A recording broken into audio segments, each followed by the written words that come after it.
నానా big boss అసలు నా డౌటింగ్ ప్రోగ్రామ్ ఎపిసోడ్ గురించి పక్కన అడే కానీ అసలు ఆ ఆడియన్స్కి ఇక్కడ షో జరుగుతుంది ఈ టైంకి ఇలా వెళ్ళాలని ఎలా తెలుస్తుంది నాన్న? నువ్వు ఎప్పుడైనా అనౌన్స్మెంట్ ఇస్తావా, కింద స్క్రోలింగ్ ఇస్తావా, టీవీ9 టీవీ5 ఎక్కడైనా చెప్పు, మాకు తెలియాలి అసలు వాళ్ళు అందరూ ఎలా వస్తున్నారు. బెంగళూరు నుంచి వచ్చేస్తున్నారు, దుబాయ్ నుంచి వచ్చేస్తున్నారు, ఎక్కడెక్కడి నుంచో వచ్చేస్తున్నారు. షోలాపూర్ ఎక్కడి నుంచి వచ్చేసాడు కదా లాస్ట్ టైము.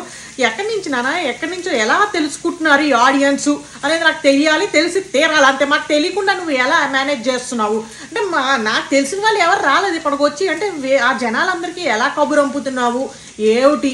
పని కట్టుకుని వాళ్ళు అన్నీ ఆపేసుకుని ఈ షో చూడడం కోసం ఆ సెట్టుకు రావడం ఏమిటి అనేది చాలా అసలు ఆశ్చర్యకరంగా ఉంది నాకైతేను. అసలు అది పక్కన పెట్టే కానీ అసలు రాము క్లిప్ మాత్రం అదిరిపోయింది అంతే, సూపర్ ఫన్. ఈ అబ్బాయి అలాగే దూరుతూ ఉంటాడు, అన్నీ చూస్తూ ఉంటాడు అంతే.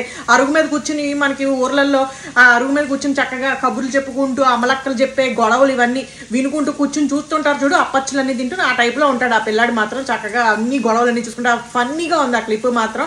ఏమైనా భయపడ్డారా నాగార్జున గారు? మాధురి గారికి ఏమీ చెప్పలేదే, షటప్ అంటారేంటండి, ఇలా అంటారేంటండి అని గట్టిగా చెప్పలేకపోతున్నారు. ఏమైనా కూడా కొంచెం భయపడ్డారు ఏమైనా కూడా నాగార్జున గారు, కొంచెం అలాగే స్మూత్గా చెప్తున్నారు తప్ప గట్టిగా చెప్పలేకపోతున్నారా?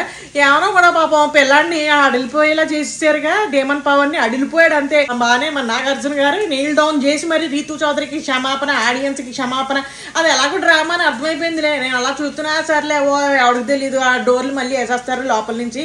ఏముంది ఆడియన్స్, మీరేం చేద్దాం అనుకుంటారు, ఆడియన్స్ మహాశైలు అనుకుంటూ వాళ్ళ ఒపీనియన్ తీసుకుంటామేమో అనుకున్నాం. కానీ నాగార్జున గారు వెరైటీగా ఇది రణరంగం కదా, అందుకని ఆడియన్స్ని కాకుండా మేము కొంపల వాళ్ళని అడుగుతామండి అనుకుంటూ వాళ్ళ చేత అడిగిపిచ్చేసి కొంపలో ఉంచేశారు డేమన్ పవన్ని. ఇంకా రేపు ఎవరో వెళ్ళిపోతున్నారట, అప్పుడేమో నేను ఏదో ఫ్యామిలీ ఎపిసోడ్ వరకు ఉంటారేమో, చూడొచ్చు వాళ్ళు అన్యోన్య దాంపత్యాన్ని అనుకున్నాను కానీ పంపించేస్తున్నారు మాకు ఆ భాగ్యం కలిగించకుండా. మీరు అందరూ కూడా మళ్ళీ రేపు ఎపిసోడ్ చూసాక మనం కలుసుకుందాం. అంతవరకు సెలవు. Thank you very much, bye.